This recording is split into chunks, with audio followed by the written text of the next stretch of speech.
about how to achieve peace of mind and how to achieve happiness and how you could have a good life.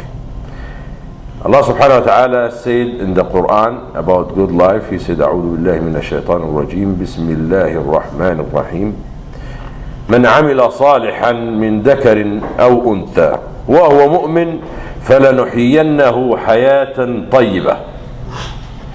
And He also said, أعوذ بالله من الشيطان الرجيم بسم الله الرحمن الرحيم ومن أعرض عن ذكري فإن له معيشة ضنكا. These two ayahs, one is talking about good life and the other one is talking about miserable life. The first ayah, he said that the only way to achieve good life is when you do good deeds and while you have faith. And the other ayah says, if you live by your own book, if you live by your own way, you will live in a miserable living. If your God becomes your own desire, if God becomes your own hawa, then you will think you will take yourself to safety, but you actually will take yourself to misery. This is the bottom line. Let me tell you the bottom line, and I say it again at the end. We are نحن عبيد لله سبحانه وتعالى. ليسوا عبيد الدنيا أو عبيد المال أو عبيد الشهوة. فإذا استعبدنا أنفسنا إلى الدنيا استعبدتنا. لأن صفة من صفات الله سبحانه وتعالى الرحمة، ولكن ليس بصفة للدنيا والعياذ بالله. That means we are slave and servant to Allah, not to anybody else, not to the dunya, not to hawa, not to another man. But if we choose to enslave ourselves to anything but Allah, then we decided our own misery, because guess what? Merciful is an attribute of Allah, is not an attribute of dunya. So you, your own, choose a merciful God that had created you, or something that will enslave you more. And as we have seen before, Prophet ﷺ said, من كانت الدنيا همه جعل الله فقره بين عينيه وشتت عليه شمله ولم يأته من الدنيا إلا ما قدر له. So if the dunya is your target, is your God, it will never have mercy in you. You will actually always be fearful of poverty and weakness, and you will never have peace of mind. And at the end of the day, you're never gonna get more than what you're already gonna get. So, and remember that we are the servant. نحن عبيد لله سبحانه وتعالى. We are servant and slave to Allah. If we choose to be slave to anybody else, we will really become miserable, because attribute of God is merciful and is not an attribute of dunya wal-'azu billah. Now it is very important to realize that one, based on Quran and Sunnah, the worst thing that a man could live with in this life, which is most of people live, is to live between al-khawf wal-huzn, or between fear and sadness. Most of us are a victim of fear and sadness, and that's what Allah subhanahu wa ta'ala said, and we will see many verses where it says that. And fear and sadness is the worst thing that could happen to man in this life, and actually based on Quran and Sunnah, it's happening to most of men, most of people. Why? We are sad when we don't achieve what we're trying to achieve. We are sad when we don't have. And if we have, we are worried and fearful of losing what we have. So if you have, you're worried and scared of tomorrow. If you don't have, you're sad about today.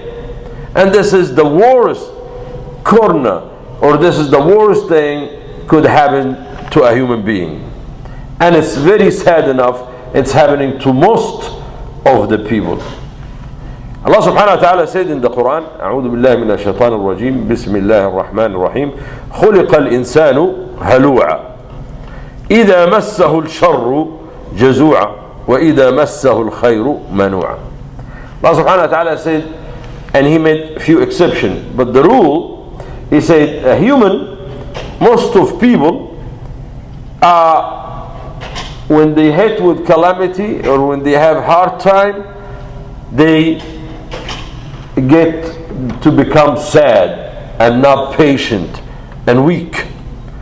And when they are given, when I give them, they become greedy. And Mufassirin said, as a result of being fearful of tomorrow. And this is the worst thing that could happen to a man.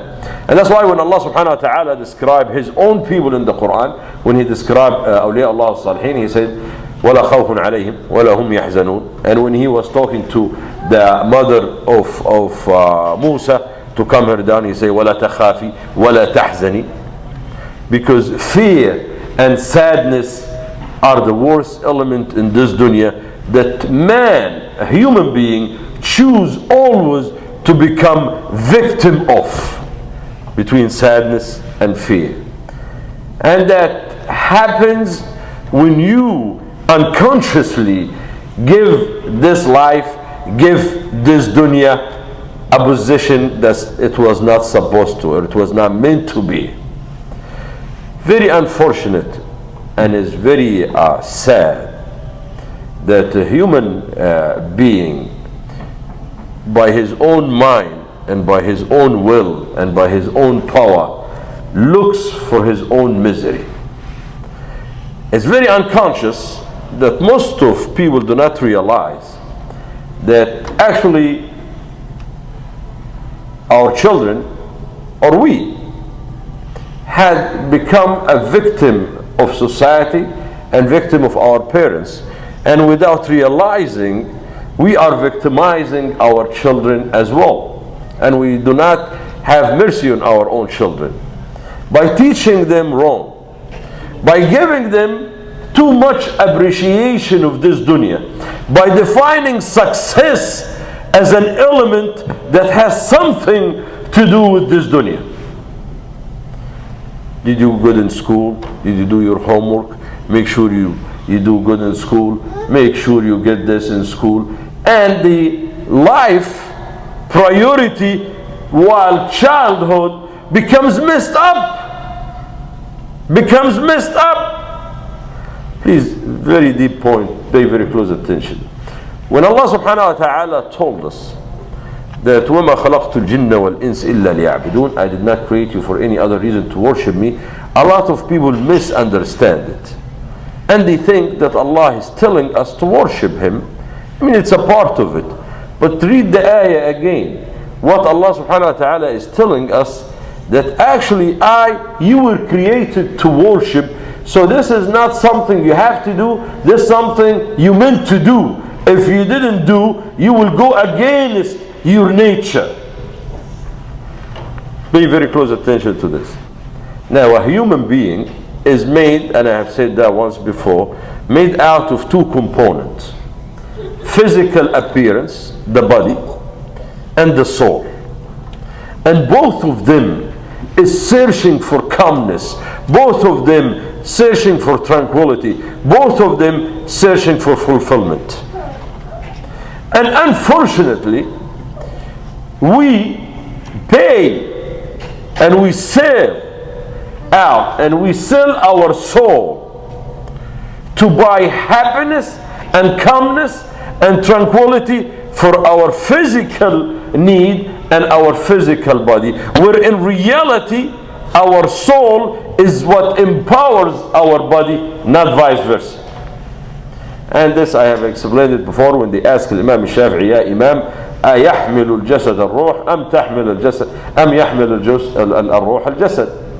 They asked Imam Shafi'i, is our body empowering our soul, or our soul empower the body? Does our soul carry our body, or our body carry our soul? He said, no, our soul carry our body, and biggest proof of that, when our soul leaves, our body fall down with no value. So unfortunately, we live and we teach our children to live, to take so much care of the part that will vanish, and the part that's eternal, that actually carries that part, we live to sell, we live to destroy, we live to corrupt. Then how can we ever achieve peace of mind if peace of mind has totally nothing to do with the physical and materialistic needs? Absolutely nothing. And when we have the wrong target in our mind, and unconsciously we teach that to our children, they again become victim of that vicious cycle of fear and sadness. أقول قولي هذا وأستغفر الله لي ولكم ولسائر المسلمين فاستغفروه.